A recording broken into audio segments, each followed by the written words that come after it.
money does not buy happiness. Or does it? Well, this is a common sentiment in today's world, used to motivate people to pursue something greater than financial success. But it doesn't convey the whole truth. Well, people believe that things that give you happiness just aren't for sale. Things like fulfillment, or peace, or love. But this only applies once you've reached a certain level of financial success. Until then, money just helps you live a better life, a healthier life. It helps you stress less and worry less. It better prepares you for harm. And it also frees up time for you to spend with your friends and family. Wealthy people don't just have better toys, they have better nutrition, better healthcare, more free time, and more meaningful labor. All of these together make the perfect recipe for a happy life. But research still shows that wealthy people aren't that much happier than the rest of us. Why is this the case? Well, the answer is actually simpler than you think. They don't know how to spend their money correctly.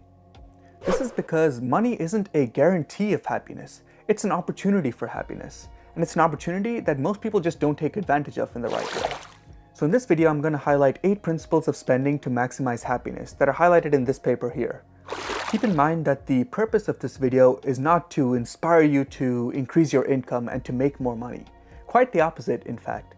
It's to show you that how much you make is not what matters. How you spend it is what matters.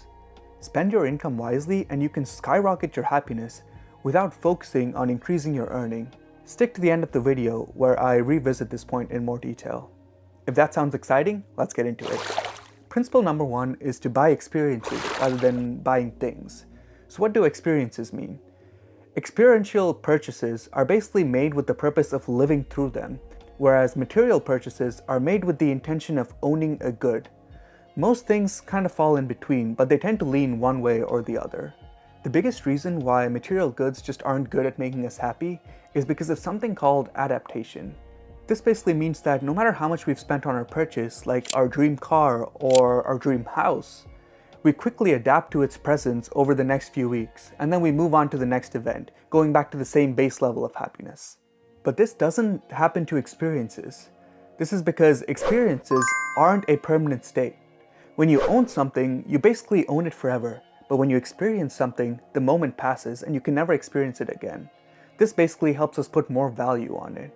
Also, just thinking back on the experience and recalling it and reminiscing on it gives us additional happiness.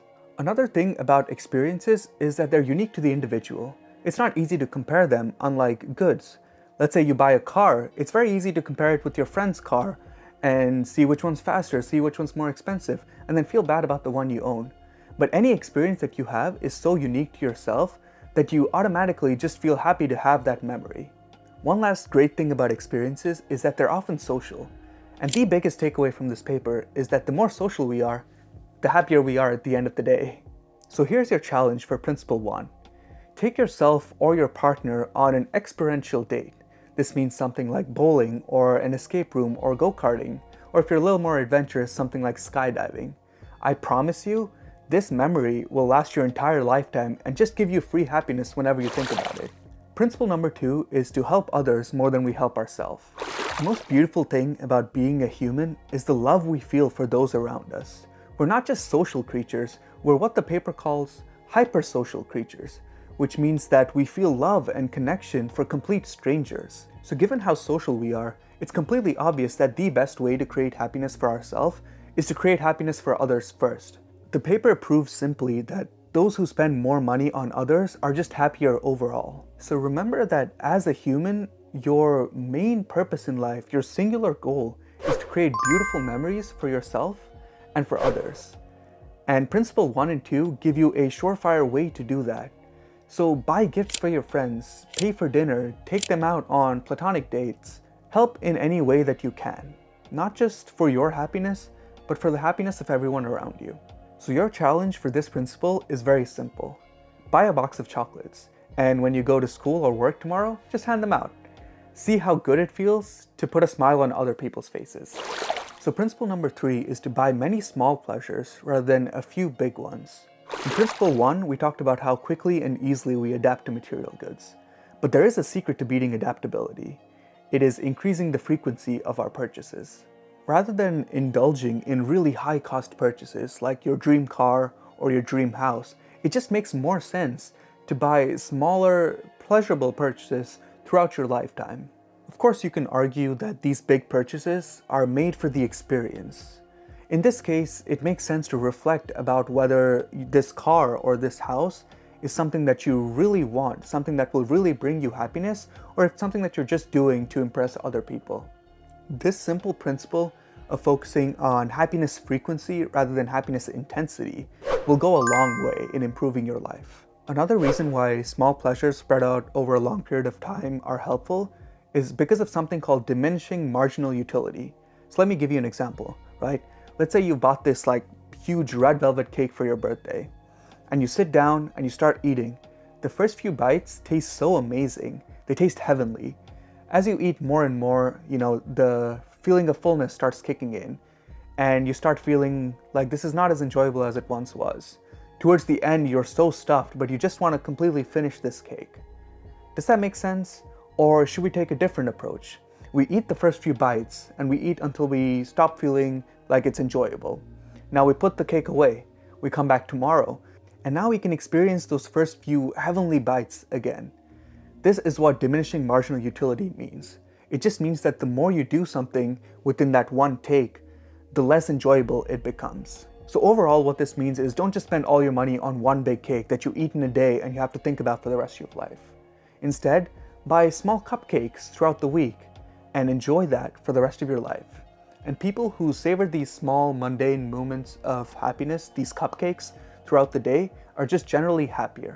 In fact, as you get more wealthy, since you have more access to peak experiences such as flying first class or staying in a 5-star hotel, your ability to enjoy the mundane joys of life diminishes. This basically means that you're effectively increasing the price of your happiness. So the challenge for this principle is very simple. 3 times this week, buy something small and inexpensive that makes you happy. Something like coffee or dessert, or something that's related to your hobbies, like some art supplies, or if you're like me, some perfumes that you can see over here. Anything that's kind of inexpensive that'll give you a little boost of happiness. So the 4th principle is to buy less insurance. You know that darn adaptation that we keep shaking our fist at? Well, it actually has a positive side. We adapt really quickly to material purchases, but we also adapt just as quickly to negative experiences. In fact, the research paper shows that people overestimate the trauma that they face after a negative event. We're so emotionally resilient, but we're completely unaware of this fact. So this is what insurance companies take advantage of. They make you buy warranties and guarantees and extended policies, all which are just taking money out of your pocket that is completely unnecessary. In the worst case scenario where you lose your item or your good or something goes wrong, you will adapt to it so easily and quickly that it won't make any difference a month from now. And you can always repurchase it in the case that things do go wrong. Note that this is specifically talking about consumer insurance and not larger insurances like car insurance or life insurance.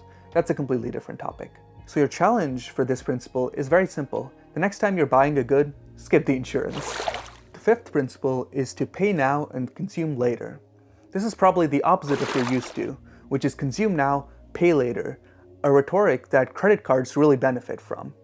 Most people buy a lot of things on their credit card and they pay them off at the end of the month.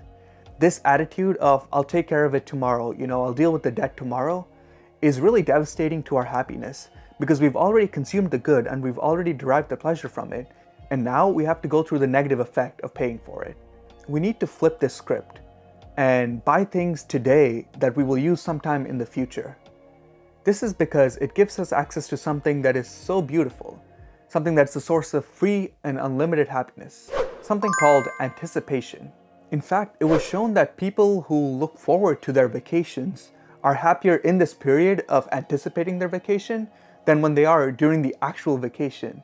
It's also shown that the happiness from anticipation is actually stronger than the happiness from reminiscence, which basically means that you can't argue that trading one day of anticipation for one day of memory is an equal bargain. Delaying consumption also has another benefit. It helps you make better decisions for your future self. A simple example is when you go to the grocery store hungry, you end up buying a lot of candy to consume now.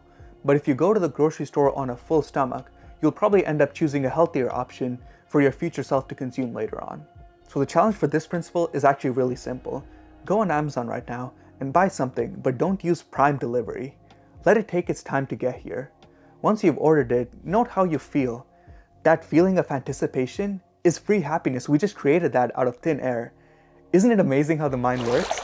So principle number 6 is to think about what you're not thinking about. Studies have basically shown that people tend to estimate their happiness over their lifetime using these big life experiences, things like relationships or a stable job or where you're living geographically. But this is simply not the case. A better predictor is how you're spending your day-to-day. Things that are going on the minute level of detail are way more important for your happiness than things that are going on a macro scale. This is where our favorite supervillain, Mr. Adaptation, is at it again. You basically adapt to your overall circumstances, but the novelties of your day-to-day is what gives you those little spikes of happiness. So the challenge for you here is a bit of reflection. Think about that big overarching goal that you're hoping to achieve someday in the future. Is it a dream house? Is it a dream car? Is it the perfect relationship? Now think back on an overarching goal that you had previously, maybe like going to a good college or getting a good job. Now that you've achieved that goal, are you really that much happier than you were before? And even if you are, how often do you think about this day to day? How often does it actually make you happy? So principle number 7 is to be aware of comparison shopping. So comparison shopping is a psychological trap where we tend to focus on what differentiates a product from other similar products rather than focusing on whether the product meets our needs and whether it's good enough. By overemphasizing these comparable details and under-considering whether the product is actually good enough, we tend to pick the more expensive option which has more features, even though these features are completely meaningless to us. So let's think about the last time we wanted to buy something simple, like a toaster. We spent the entire day doing research and looking at different specifications. What's the wattage? How many minutes does it take to toast bread? How many settings are there on the little dial? After spending the entire day, we end up picking a toaster that's like $50, and all it does is toast bread. We forget the two simple questions that we need to ask ourselves. Does it fit my budget? And is it good enough? Because here's the thing, right? Nothing else matters. If it fits your budget and it meets your needs, you can happily go ahead and make that purchase. These two questions and the next principle that we're going to talk about will make 95% of your purchasing decisions so much easier. So the challenge is very simple. Always ask yourself these two questions. Does it fit my budget and does it meet my needs? So principle number 8 is to follow the herd instead of following your head. Don't think that you're some kind of hidden gem guru and you're going to find something that no one else has purchased. In general, the most purchased and liked item is probably the best one. So here's your simple challenge. Whenever you're about to make a purchase, just talk to someone that already owns the product and see how they feel about it. So before we conclude, there's an important discussion we need to have that I kind of alluded to in the intro. There are going to be broadly two types of people watching this video. The first are people that don't make enough to truly meet their needs and figure out their expenses and to really feel satisfied in life. The second are people who do make enough but are still not satisfied. So for people in that first category, I really want to say that I'm so proud of you. You're working really hard to kind of establish your place in the world. And I'm sorry if this video wasn't very directly applicable to your circumstances. But the biggest takeaway that I can give you is to not go broke trying to look rich. Focus on increasing your income for now, and focus on using this income to pay off your bills and eat healthy meals and get rid of debt and escape financial burden. This is the idea of essentialism, purchasing things that give you joy and things that you need, and ruthlessly cutting out everything else, even if it's something that society deems as completely necessary. This does not mean that someone who really loves coffee should stop drinking Starbucks. In fact, it means the opposite. If Starbucks really makes you happy, then please spend money on it. But get rid of purchases in your life that just don't spark joy. So as you slowly increase your income and start transitioning into the second group of people watching this video, people who have enough money to do everything they want to do, but are still unsatisfied, then you have to start asking yourself one question. Is what I have good enough? Do I have enough money? The answer to that is probably yes. At a certain point, making more money starts having diminishing returns. Not only does it not contribute to additional happiness, it actively sucks away happiness from your life. This is because making more money often means longer hours, which means increased stress, which affects our health, it affects our relationships, It affects the time that we have to spend doing things that we love. Overall, it just stresses us out more and completely degrades our happiness. So here's something to remember. I always say that everything costs money, but money costs everything. Don't spend your entire life trying to chase that extra dollar.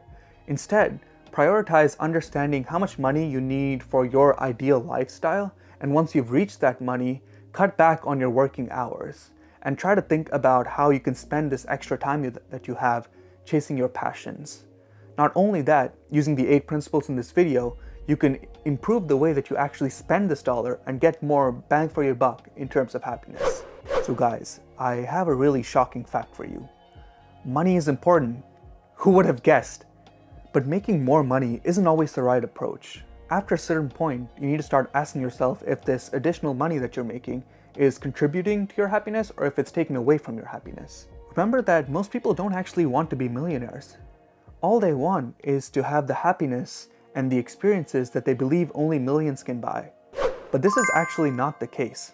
Using the 8 principles in this video, you can actually buy happiness for a lot cheaper than you would think, and you can optimize your spending for this singular purpose. So I hope this video helps you reach that one singular purpose that'll give your life meaning.